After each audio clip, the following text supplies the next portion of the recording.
everyone. My name's Duncan White. I'm your host for today's podcast in the IFSJ Leaders in Fire and Safety series. I'm delighted today to be joined by Gavin Skelly, founder of FireAware. Hello, Gavin. How are you, my friend? Looking, hi, yeah, good to see you, mate. It's a pleasure. It's been too long since we sat down and chatted. So hopefully by the end of this, we will be able to get across to the listener exactly what FireAware is all about. So tell us a little bit about you. I seem to have aged. I seem to have aged, and you seem to have stayed the same, my friend. You say all the right things. So tell us a little bit about you, Gavin, your background, and how FireAware became your passion. Yeah, absolutely. And I think it's a really good starting point to explain the organisation talking about myself, because my background actually isn't fire. A lot of people think I'm a fire expert. I'm not. I'm very honest about that.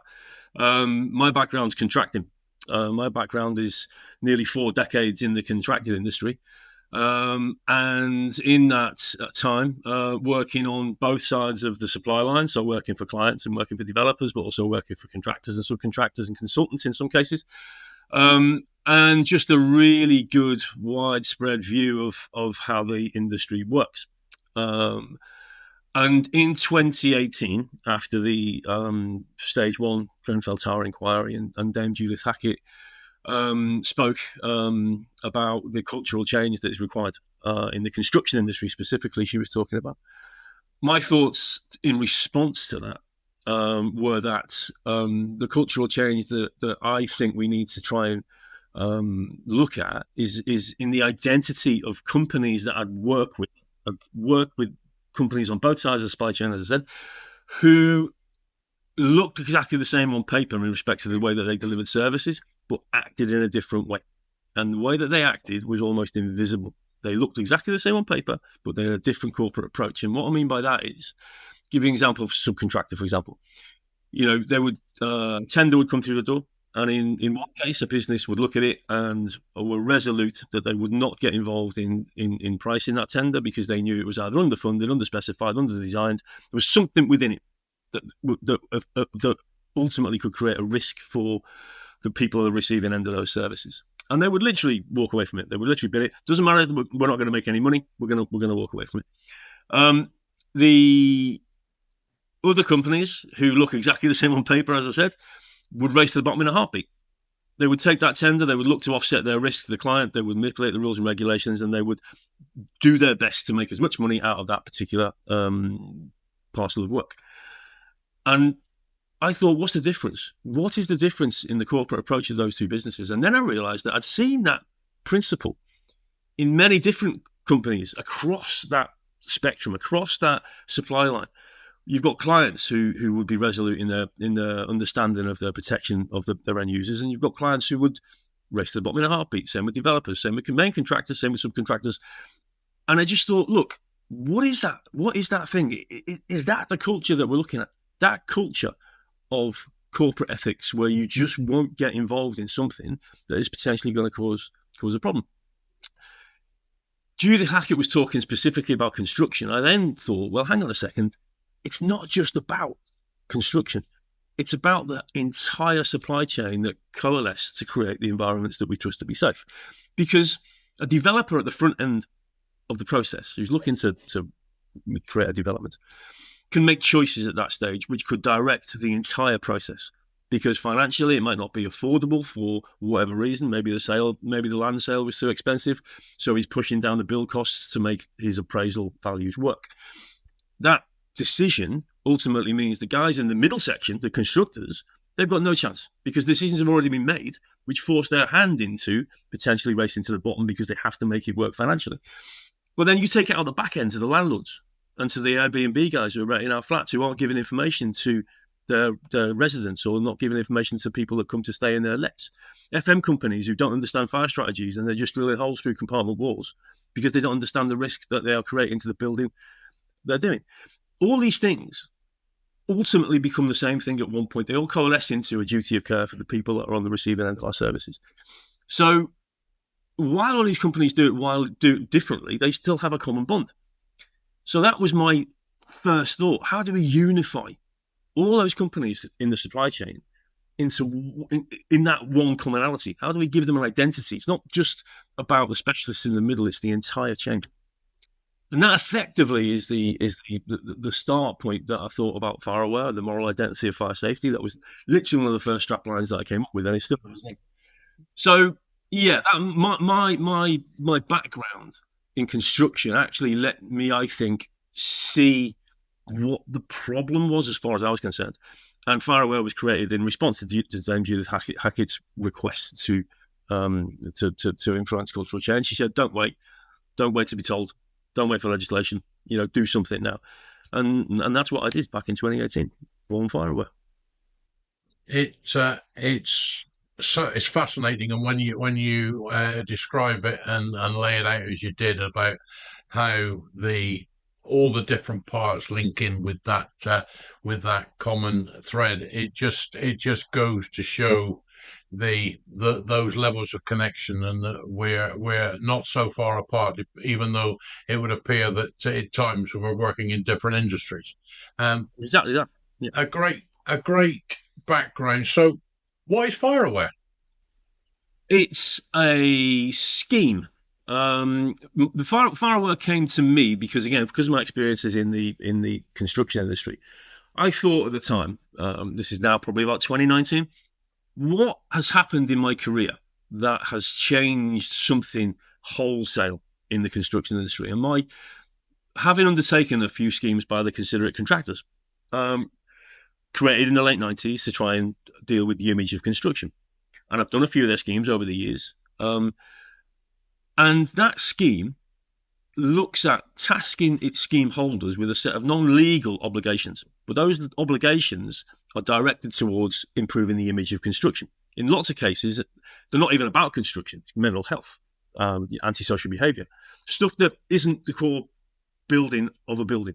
It's about how that business behaves around the building, the construction of that building, but with its thought process around its image and how the people around the building site, or even even the planners, there's a wide range of people that would look at that scheme, how it influences the way people think about the construction industry. And it's widespread. If you look at the modern day construction site now, it's a lot. I mean, I was around in the 90s, and they're completely different places, much more scientific, much more invested in people, much more diverse.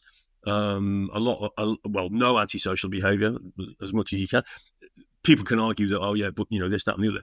That's fine, but having undertaken the schemes and actually taking them seriously, they do work if you apply them the way they're designed to be used. So I thought, look, if we can do that with image, if we can change the image of construction through a scheme that asks its duty holders to behave in a different way, to take the benefit of the USP, why can't we do that with fire? Why can't we set scheme holders a set of conditions that focus more on the behavior around the way they do their services more than the science and the regulations and the rules? Why don't we give them something in return for demonstrating to us that they are not racing, in broad terms, not racing to the bottom, taking their duty of care to the residents, customers seriously, making sure that the work they undertake, the first principle of it is to do no harm. So essentially, that's what FireAware is. It's a scheme that tasks its members, and go back to what I just said before. Those members are a broad church because, as I said, developers, consultants, contractors, subcontractors, but also software engineers who design software platforms that dial into people who have a duty of care. They have to perform as well as the guys putting the stuff on the walls, because it could be any part of that chain that breaks down, causes a problem. Hoteliers, landlords, councils, housing associations, all these different types of business can be influenced to trade in a certain way by obliging a set of conditions that close down their ability to race to the bottom. And in demonstrating to us that they're doing it, they then get the USP of being FireAware. Now, what we've created is a scheme, therefore, that is not a trade association, because it doesn't just deal on a linear level with the trade group. Because FireAware can transcend the supply chain. It can go from supplier to client, and from client, because that client then becomes a supplier, to their onward client. And eventually, and we've got proof of concept of this, emerges into the public conscience, because ultimately we all do something for the public, right? And we all serve something, whether we provide a service or we create an environment. Ultimately, it's for public use. Suddenly, the public have got an identity of an organisation or a business that is undertaking a scheme that asks it to demonstrate its responsible behaviour, and then it becomes a consumer choice, because all of a sudden you've now got a choice to make between one that has and one that hasn't, because you can see it. And I'll give you two examples of this that you will be absolutely aware of, as will everybody watching this podcast. Two examples are the medical profession, right? Very, very similar to the fire sector. Highly trained, highly complicated, multidisciplinary, layered, very complicated. But the medical profession still use the Hippocratic Oath to indicate that the people that are in that profession are dedicated vocationally to do no harm. Would you choose to go and see a doctor that hadn't signed the Hippocratic Oath? No, you wouldn't, because you've got a choice. Irrespective of their competency, you've got a choice. If a doctor hadn't signed it, likely you're not going to go and see him. You're going to choose to go and sign the ones that. Why? Well, why haven't you? What's the problem? And in your own human nature, you think, well, safety is the first option. I'm going to go to the guys that have committed to it. And the other example I give is of consumer choice. And while our scheme is nothing like this, I understand this is a council-led scheme, the food and hygiene standards. The food and hygiene standards give you the option to choose between a 5 rating and a 1 rating. And you are going to always choose a 5 rating over a 1 rating, because you want to be safe. Your human nature is, I want to be safe. So you've got consumer choice. You can see it. Something's going on behind the scenes of this business. You might not know what it is. I don't know much about hospitality and cooking and stuff. But I feel more comfortable being in an environment with a 5-star rating than I do with a 1-star rating. So what FireAware does is exactly the same. It gives consumer choice, because it shows companies that are actually committed to vocational performance, as opposed to it's just a job. It's something that we believe in, our duty of care to keep the public safe, and we are prepared to be assessed on how we are undertaking that process within our corporate approach to services. So it's a scheme that transcends the supply chain. It means as much to the public as it does to the suppliers, and gives comfort to those who recognise the sign, the emblem, the logo, that the company that they're using or the environment that they're in is being assessed on its behavioural approach, not just its skill. So when we talk about membership of FireAware, is there any company that it doesn't apply to that has got a duty of care to public safety, or is it open to anybody? So we have created a series of charters. We started with the construction industry because that's my area, so I knew how to write the charters for that. But as we've expanded into different sectors, we're using the knowledge of the sectors to help us to create the charters so that they're more specific to the issues that people know are within their sectors. Everyone knows their own sector best, right? And they know where the pitfalls are. So it's a charter-based organisation, but the charters are fairly broad brush, but they cover a multitude of sectors. So everything from construction, obviously, but to hospitality, to rentals. So here's a good one for you, and this really shows what I'm talking about in the diversity. Recruitment. Why on earth would a recruitment company be part of a fire-related organisation? Because that recruitment company has got a duty of care to make sure the people they're sending to site, wherever it is, are competent to do the work they're being sent there to do. So there's a responsibility there, because if that recruitment company just acts in what is perceived to be the normal way and sends the first person, doesn't send the right person, they send the first person just to fill the gap. And that person goes to site and does something which eventually fails, and that could be the thing that causes the problem. That recruitment company has a responsibility to understand that they can't do that. They must act responsibly so they can be FireAware, because that's what it's about. It's about that vocational commitment to making sure that I'm not just doing this because it's a job. I'm doing this because I need to make sure the people on the receiving end of these services are going to be safe. And that's the difference that FireAware gives. So, yeah, it's. I mean, you could argue that there are a hell of a lot of companies that carry a duty of care, but the more visible and prominent this thing is, the more consumer choice is given, therefore the more competition it creates, because people then all of a sudden need to be part of something that is making them demonstrate their responsible behaviour, because they've got to keep up with their competitors. Because, give you an example, hotel. You're flicking through a brochure looking for somewhere to take the family for the weekend, and you can see a hotel that's got all the things you would normally expect, but it's also got firewear. What's that firewear assignment? Well, it means that this hotel are proving to this scheme that they are undertaking their obligations to the duty of care they have to you as a customer responsibly. That's great. And then the next page, that hotel hasn't. It goes back to that Hippocratic Oath. It goes back to that food and hygiene standards. You've now got a choice. So Hotel B, let's call it, who's now losing trade to Hotel A because they've got something that can identify that fact, and it's a great USP for the public to choose. All of a sudden, they've got to step up, puts them in a cold place in the market. And this is what we mean by weaponizing ethics. Because now all of a sudden the ethics mean something. The ethics are visible. They can be chosen by the public.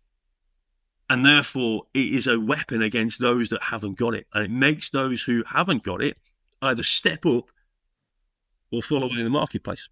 So it's shifting the market. And that's what we mean by weaponizing ethics. So yeah, I probably went a bit off tangent on the question, but it is a broad church of people that can join.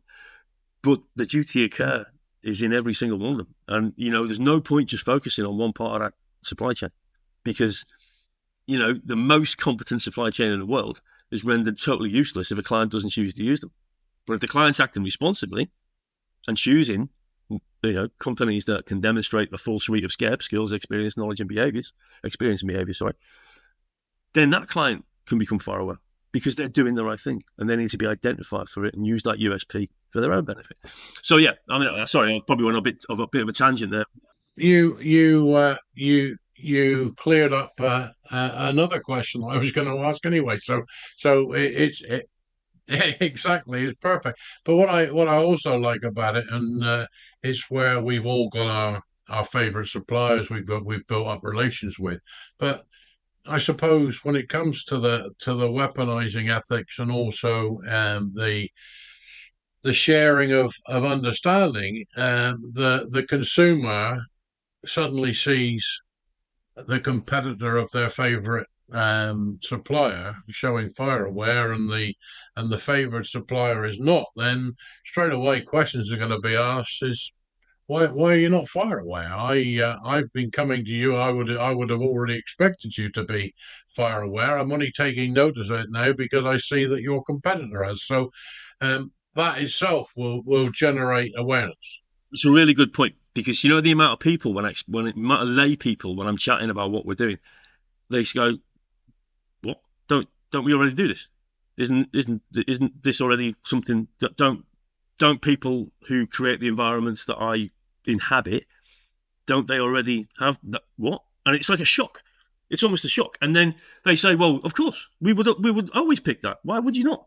Why would you not pick the safer option?"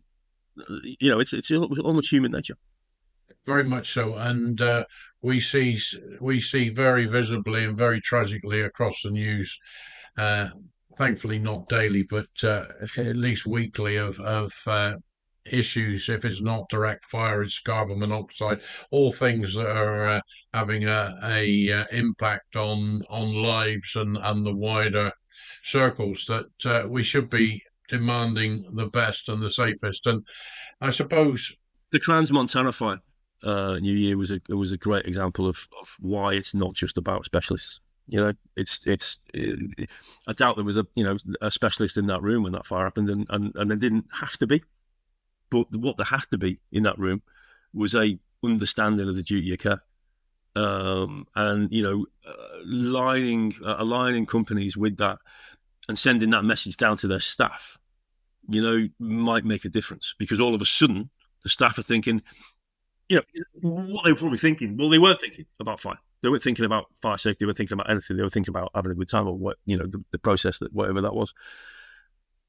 But it's something there in the bar manager's mind, maybe, that says, "Hang on a second, we're part of, I might lose my job here because we're part of this scheme, and we've committed to this." Or there might be training given as part of that demonstration of being part of the scheme, which alerts those people that aren't anywhere near fire safety about the problems that might happen.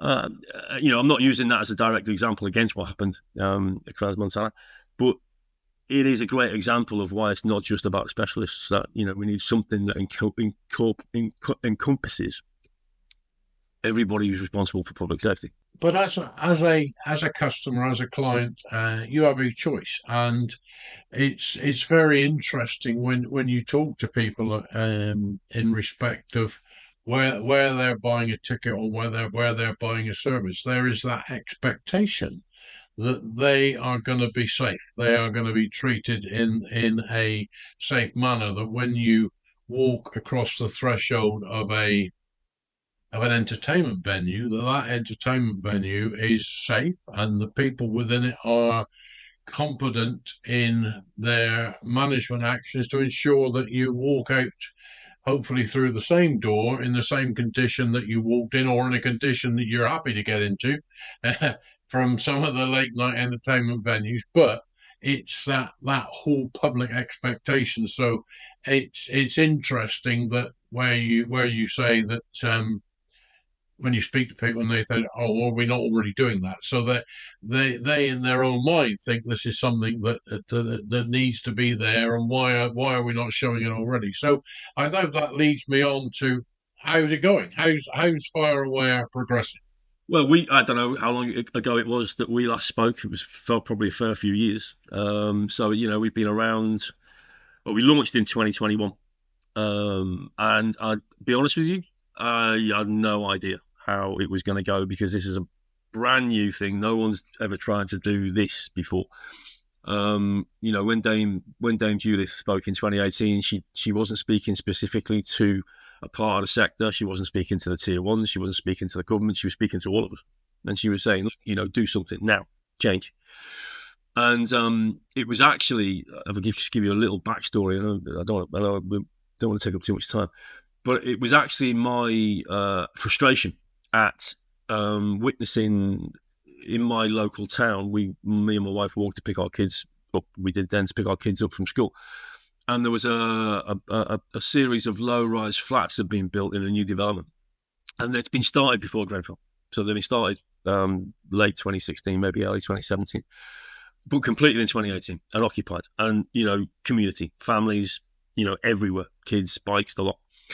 And then lo and behold, 2019, scaffold starts going up on the outside of the buildings, and me being in the construction industry for too long, it didn't take me more than a millisecond to work out what was problems, and I turned out to be right. That they'd missed out the solid state cavities in the they were traditionally constructed masonry walls, and there was no compartmentation within the external cavity wall. And it was I was incensed about this, because it was like, what more of a slap in the face as an industry do we need than what happened in 2017? Why doesn't it matter? Why are people continuing on?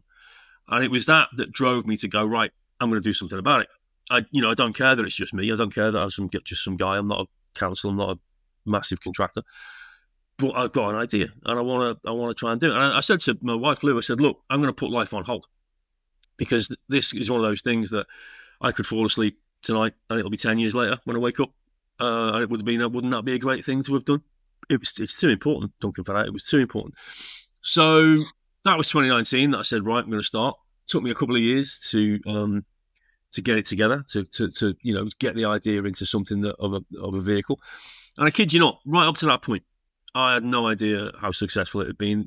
In the early days, I faced a lot of skepticism. I faced a lot of cynicism. It'll never work, because we've been doing things for so long in a certain way. Anyone trying to bring something new, it's just going to be measured against the past, and it was difficult. I'd spent a lot of time trawling around your traditional fire safety events and your fire X's and your back in the day and your London bills, just trying to talk to people about what I was trying to do, and getting a lot of pushback. A lot of like, this is madness. What are you talking about?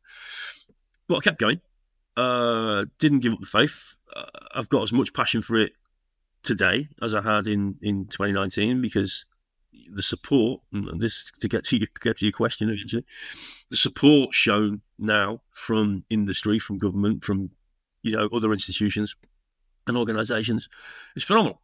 The skepticism has gone. There's no challenge. People, I think, are realising that actually, yeah, we do need this within the industry. This is a part of the industry that we never answered. We can answer the S, the K, and the E, but the B of SCEB, How do we answer that? And everyone thinks they're great. We need to ask people to show us they're great. So to get to your point, over 200 UK based members now. We've got nearly 100 affiliate members, which is an affiliate scheme is great. It's what I call our Greenpeace badge, because it's for anybody. It's for anyone who wants to show support for an organisation that's trying to change culture. And Greenpeace does exactly the same, right? But you don't you don't wear your Greenpeace badge and jump into a dinghy and go and fight off, whaling trawlers. You just show support. And that's what our affiliate badge is. It's something that just says, look, I'm a member of the public. We've got members of the public who aren't even in the fire sector, who are FireAware affiliates because they want better from that particular sector, and they want to identify the fact that they want better. So that's really interesting. But yeah, so it's going okay. I don't want it to get too big too quick, because I truly believe in what we're doing, and I don't want it to be crushed by volume. So it's very organic. I never ask anybody to join FireAware. They must do it because they think it's the right thing to do. So I'm not marketing. We're not going out there trying to sell it. Obviously, the awareness is growing, so that is just happening anyway. The organic approach is working. And yeah, I don't know from now on where we go next. It remains to be seen. It's it is phenomenal, the dedication that you've put into it, and it was probably 3 or 4 years ago when we first spoke and made the introductions. There is for those people listening and who've not been aware of FireAware, there's a good play on words there. There's a huge amount of information at fireaware.org, and I would urge people to go and have a look at it and see the range of companies that are there and already part of the scheme. I suppose as we look to wind up this edition of the IFSJ Leaders in Fire and Safety podcast, that I'm going to say, Gavin, what's the long term goal? Where do you see this in the next 5 years? I mean, it's always been about cultural change, right? That was the reason I set it up. So and we have, as I said before, we've got proof of concept of nearly everything that we do. What we've said has happened. So we just need to keep on driving. We need to keep on staying true to our mission, because I don't want to be seen as an organisation that doesn't act on its own volition. We're trying to do something, and I want that thing to happen. I want the end result to happen. So we'll continue to grow. We'll continue to monitor. We'll continue to undertake our compliance checks. We will continue to educate. We will continue to try our best to influence those who don't see the benefit and change their minds. And in 5 years' time, I don't know if we'll achieve cultural change in 5 years' time. How long does it take to achieve cultural change? I don't know. But all I'd say is, in the time that we've been going, we seem to have certainly made a good start, made a dent in it. I might need to go and lie down in a dark room for a bit, occasionally. And the other interesting thing as well is the international interest. We have an awful lot of interest. I mean, social media is a great tool for this, right? Because you speak to people all over the world without even trying.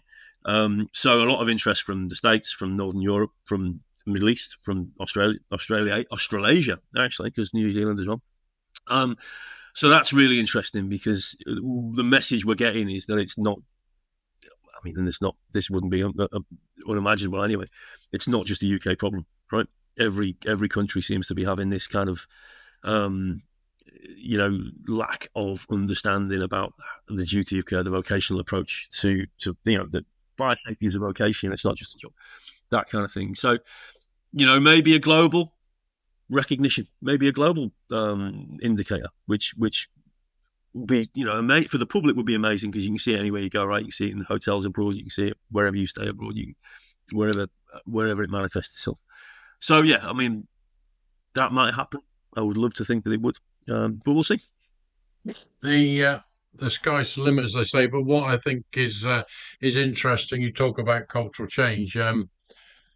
what you've done is you've actually started the process. You've you've grasped the nettle, you've taken the initiative, and you've started that cultural change. Which, if it wasn't for that action, then it would the change would still be waiting to start. So I would say that you take great comfort in that, and it's a credit to you and the way that the tenacity that you've proven. And I think from my perspective, since speaking to you and learning and watching the scheme grow, it's been a pleasure. But um, now we're reaching whole new audiences, and we're going to get that message wider, and hopefully you're going to see a lot more people contacting you, because quite right, it's down to them to make the change, and it's not for you to go and convince them. If they don't want to do it, then stay away, come back and when you do want to do it.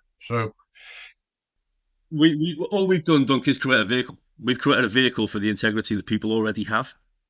We aren't creating integrity. That people have got that in droves, and that's what I talked about at the start of the podcast. When I've seen it in action. I've seen it for many years. So that integrity exists. My question to the entire sector of duty holders is not just about fire. The entire sector is, why wouldn't you want to show it? If you've got it, why wouldn't you want to show it? It's one of the greatest USPs you have, and that's what fire was about.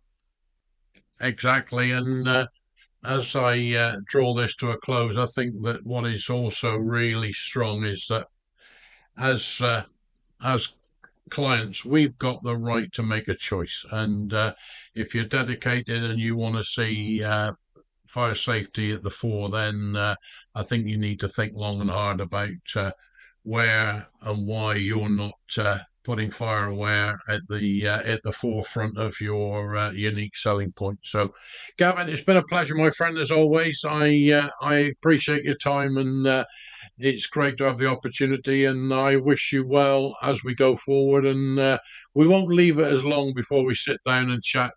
100%. Let's not do that, my friend. Exactly. I'm Duncan White. I've been your host for this edition of the IFSJ Leaders in Fire and Safety podcast, where I've had the pleasure of speaking to Gavin Skelly, founder of FireAware. And please do go to fireaware.org to get more information. Thanks, everybody.